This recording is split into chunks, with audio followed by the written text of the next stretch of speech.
अस्सलाम वालेकुम, welcome to another vlog.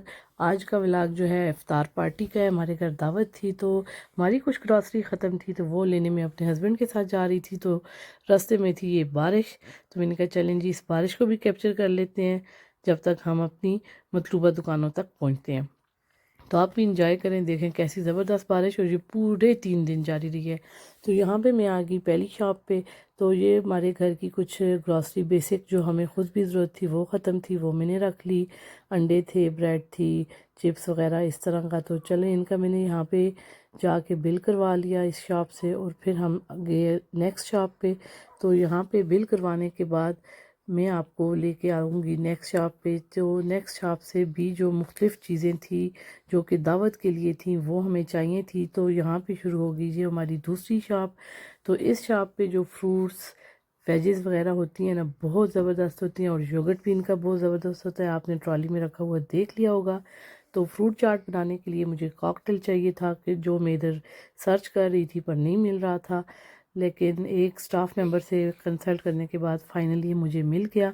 तो ये रहा जी फ्रूट कॉकटेल। ये मैंने जो था अपने फ्रूट चाट में डालना था वो भी मैंने यहाँ से रख लिया। तो इस पर भी ऑफ़र थी, कुछ सेंट की थी लेकिन थी। तो चलें एनी हाउ, बताने का मकसद था कि ये लोग यहाँ पे ऑफ़र्स वगैरह लगा देते हैं, कभी ज़्यादा अच्छी भी होती है और कभी बिल्कुल कुछ सेंट्स में भी होती है। तो ये अब यहाँ से तीसरी शॉप शुरू होगी, ये हलाल मीट वाली शॉप। और एशियन शॉप बेसिक चीज़ें जो हमारी मतलब ग्रॉसरी में होती हैं हलाल फूड वगैरह वो हम यहाँ से लेते हैं। और मेरी रूह अफ़ज़ात जो थी घर में थी लेकिन कम थी, तो फिर मैंने यहाँ से और एक रख ली।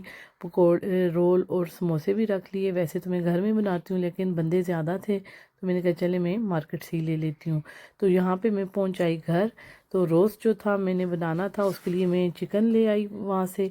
तो उसके जो मैरिनेट करने वाला मसाला था वो बना रही हूँ, बिल्कुल बेसिक से घर के मसालों से मैंने बनाया है। योगर्ट इसमें डाला है, चाट मसाला डाला है, नमक डाला है, थोड़ी सी हल्दी डाली है, थोड़ा सा फूड कलर डाला है, लेमन जूस डाला है और थोड़ा सा ऑयल डाला है। तो इन सारी चीज़ों को अच्छे से मिक्स किया है मैंने ताकि इनमें कोई गुठली लम्प ना रहे। और साथ में ही मैंने इसमें जो था ना गार्लिक पाउडर ऐड कर दिया हुआ था। अगर आपके पास फ्रेश में है तो उसको आप पीस के वो भी ऐड कर सकते हैं। मैंने जो था पाउडर यूज़ किया है।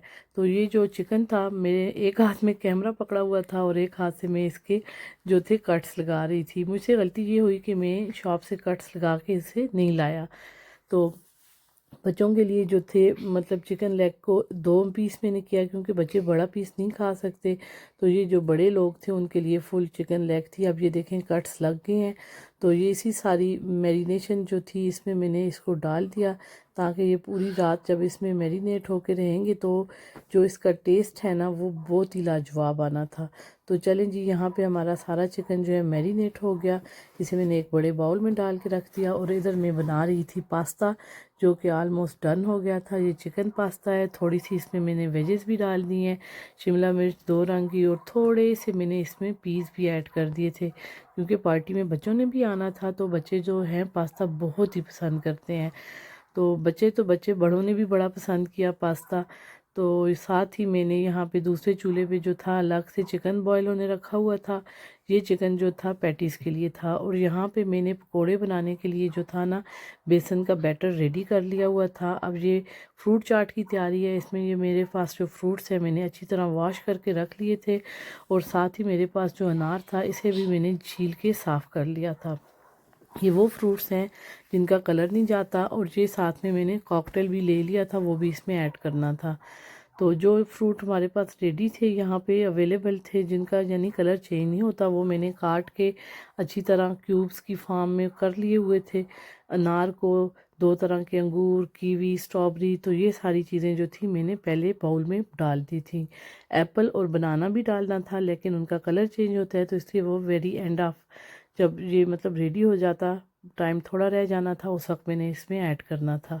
तो चलें जी ये सारी चीज़ें जो थी अब मैं बारी बारी इसको बाउल में ऐड कर रही हूँ ताकि ये जो काम है थोड़ा मेरे से हल्का होता जाए। तो साथ ही मैंने यहाँ पे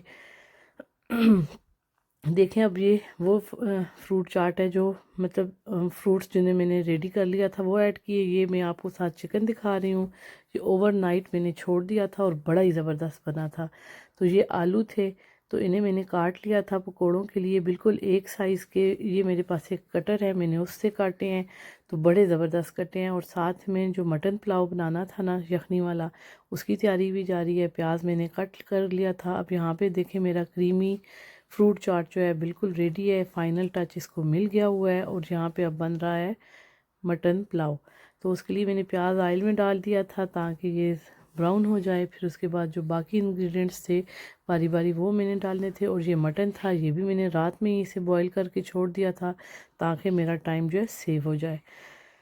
तो अब यहाँ पे देखें प्याज को बहुत ज़बरदस्त सा गोल्डन कलर आ गया, लेकिन जैसे ही मैंने ढक्कन उठाया तो स्टीम सारी जो है कैमरे के आगे आ गई, तो ज़रा सा ब्लर हो गया। तो अब इसमें मैंने चिकन उसमें जिंजर गार्लिक का एक क्यूब डाल दिया है। अगर आपके पास फ्रेश फार्म में है तो आप वो फ्रेश भी यूज़ कर सकते हैं। तो इसको फिर मैंने बहुत अच्छे से मिक्स किया। मैंने कहा जो जिंजर गार्लिक का क्यूब है वो भी अच्छे से इसमें मिक्सअप हो जाए। और वंस अगेन इसके आगे स्टीम आ गई। साथ ही मैंने यहाँ पे जो था ना पकोड़े बनाना शुरू कर दिए। तो पकोड़े भी गर्मा गर्म थे। मैंने कहा जिस वक्त मेहमान आए, रोज़ा अफ्तारी होने का थोड़ा सा टाइम बचे, तो उस वक्त गरम गरम पकोड़े, समोसे, रोल जो भी वो गरम गरम हो, इसलिए मैंने देर से ये काम शुरू किया। पर एनी हाउ अफ्तारी से पहले पहले मेरे पास जो पकोड़े थे, रोल थे, वो रेडी हो गए थे। गर्मा गर्म मैंने इन्हें हॉट पॉट में एक में रख लिया था। और साथ ही खजूरें जो थी उनमें मैंने बादाम लगा लिए थे। चटनी भी रेडी हो गई थी। यहाँ पे है जी हमारे दही भल्ले, और साथ में फ्रूट चाट, शरबत, चटनी, और यहाँ पे है जी हमारा रोस्ट। तो इसे मैंने बंद ही रखा। मैंने कहा ये मेन कोर्स के साथ जाएगा तो गर्मा गर्म ही हो तो तभी मज़ा करेगा। तो चले जी हमारा मटन पुलाव भी रेडी हो गया है। तो बस इसको हमने डाल के सर्व करना शुरू कर दिया हुआ था, क्योंकि अफ्तारी का टाइम बिल्कुल करीब था।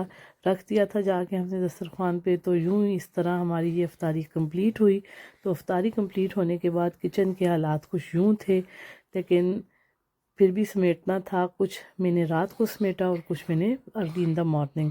तो मैंने कुछ बर्तन जो थे रात को एक दफ़ा डिश वाशर में लगा दिए। ये बर्तन जो थे डिश वाशर में धुल चुके थे। ये बड़ी ज़बरदस्त हेल्प है, जब इस तरह दावत वगैरह हो तो हम इसमें लगा देते हैं, और जो फिर हाथ से धो सकते हैं वो हाथ से धो लेते हैं। तो ये देखें बर्तन डिश वाशर में लगाने से खासा लोड कम हो गया था।